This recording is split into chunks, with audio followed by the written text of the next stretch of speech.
বলছে মা মা আজ আমি দাদার কাছে শয়ন করবো না মা।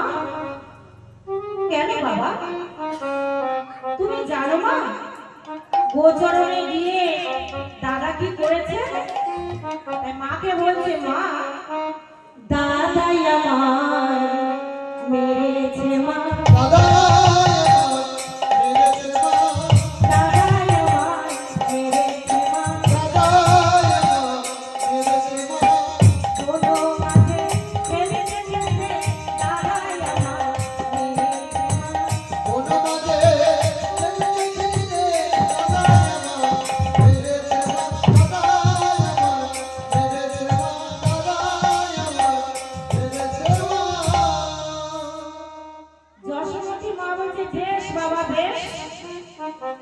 তুমি আমার কাছে শয়ন করো।